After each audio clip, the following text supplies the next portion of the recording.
Hola amigo, suscríbete a mi canal y dale click en la campanita para que te lleguen todas las notificaciones de cuando suba un video. La vida no era particularmente sencilla para nadie en aquella época, en especial para las mujeres. Desde niñas se las educaba en la religión judía.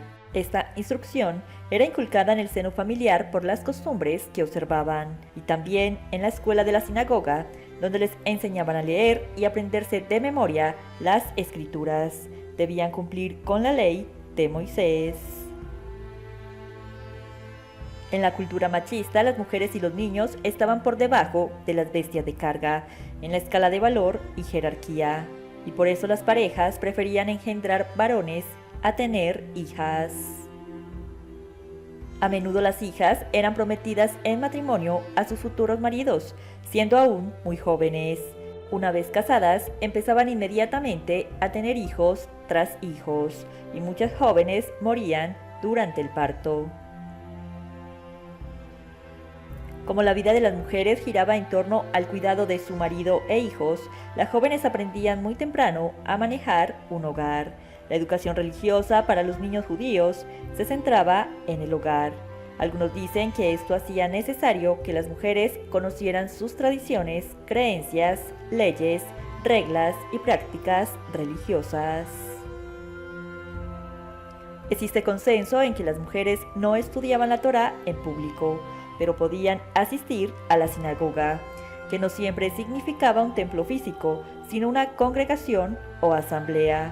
Sin embargo, se sentaban aparte de los hombres en un área designada para ello. Tan pronto tenía su primera menstruación, una mujer judía debía lidiar con el hecho de ser considerada impura.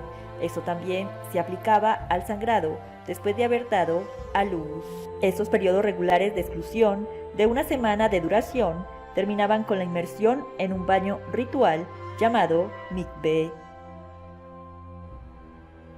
A las mujeres también se les exigía que encendieran y bendijeran las velas durante el Sabbat.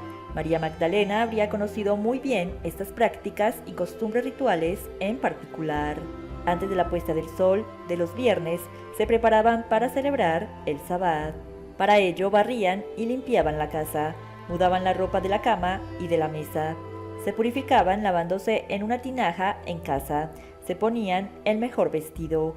Por la noche celebraban el Sabbat en una cena familiar con todos sus hijos y familiares próximos. Al día siguiente, como les estaba prohibido trabajar, comían de lo que les sobraba la noche anterior.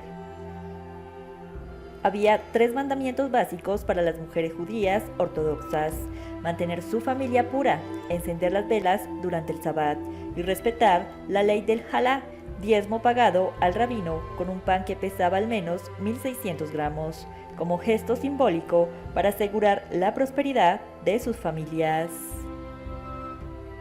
Aunque el principal papel de la mujer estaba en su hogar, donde tenía que cuidar de su esposo y su familia, también tenía que aventurarse a salir a conseguir absolutamente todo lo necesario para su hogar, y no importaba si se tenía que esforzar físicamente, y el esposo solo esperaba, sin ayudarla. También cuando las mujeres se ausentaban de sus casas, tenían que cumplir ciertas reglas de comportamiento. Tenían que evitar el contacto innecesario con los hombres, no podían soltar su cabello en público y jamás podían compartir una comida con los hombres. Cualquier infracción podía hacer que una mujer fuera merecedora de la etiqueta de silenciosa o caída, que afectaría negativamente a su familia. Esta consecuencia podía ser peor en el daño de la reputación de la mujer, y en el peor de los casos, esto la llevaría a la muerte. El principal papel de la mujer judía era el de ser esposa y madre, pero en algunas excepciones, algunas mujeres sí tenían trabajos por fuera de casa, y el trabajo manual era prácticamente obligatorio. No podían estar ociosas en sus casas, tenían que hacer trabajos de hilandería o de costura, y el fruto de su trabajo era para el marido. Lo más apropiado para una mujer era permanecer en casa. Por esto estaba muy mal visto que una mujer judía estuviese sola en la calle. Si salía de casa, debía cubrirse la cabeza con un velo. El principal propósito en la vida de una mujer judía era dar felicidad a su esposo. Las mujeres estaban bajo el dominio de su esposo o del hombre de mayor edad, que era el jefe del hogar, y la autoridad de éste era lastimosamente absoluta. Su título era pater familias, y literalmente estos hombres tenían poder sobre la vida y la muerte de la mujer. En aquella época, los bebés que nacieran con algún problema, por pequeño que fuera, los asesinaban. Los judíos no solo se enfrentaban a influencias culturales externas, sino al surgimiento de diferentes sectas. De hecho, Judea estaba llena de rabinos, maestros, magos, clanes, sectas, sanadores, profetas y también falsos profetas. Todo esto era una mezcla de adoración pagana. Todos seguían mandamientos y reglas de vida dispuestos en la Torá y el Talmud, pues estos libros sagrados gobernaban la vida de los judíos. Y como mujer hebrea, María Magdalena ciertamente conocía las reglas contenidas en la Torá y el Talmud, pero es discutible que las haya podido leer, ya que las mujeres no recibían ninguna educación. En esa época hubo cultos paganos en que las sacerdotisas del templo tenían relaciones carnales con hombres.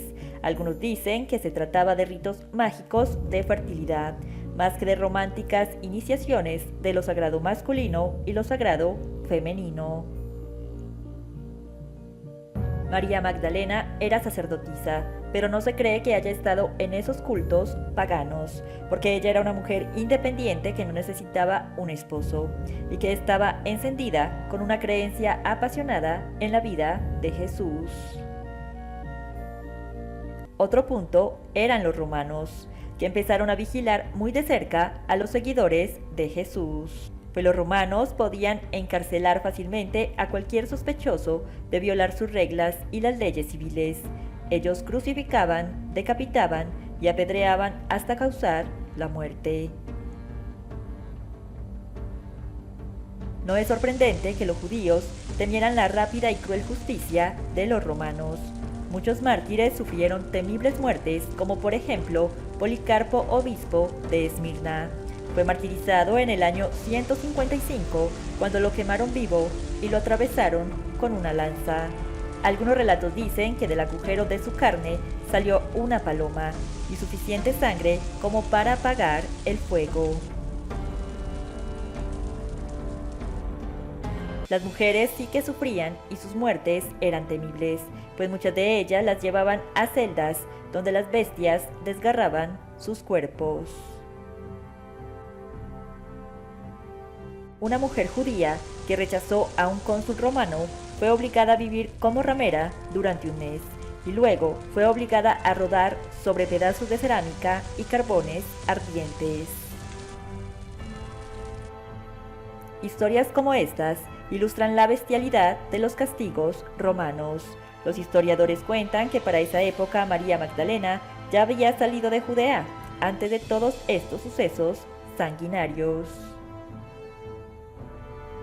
María Magdalena es mencionada tanto en el Nuevo Testamento canónico como en varios evangelios apócrifos, como una distinguida discípula de Jesús de Nazaret. Es considerada santa por la Iglesia Católica, la Iglesia Ortodoxa y la Comunión Anglicana, que celebran su festividad el 22 de julio. De acuerdo con el Evangelio de Lucas, María Magdalena alojó y proveyó materialmente a Jesús y sus discípulos durante su predicación en Galilea. Se añade que anteriormente había sido curada por Jesús. Le acompañaban los 12 y algunas mujeres que habían sido curadas de enfermedades y espíritus malignos. María, llamada Magdalena, de la cual habían salido 7 demonios. Al no contar con algún documento que revele la historia completa de la vida de María Magdalena, los historiadores y estudiosos de la Biblia solo especulan para tratar de ubicar a María en el contexto de su época. En el otro lado del debate, algunos teólogos feministas sugieren que María Magdalena es la diosa perdida de los evangelios. la personificación de lo sagrado femenino, que fue virtualmente suprimida en los últimos milenios por las restricciones patriarcales.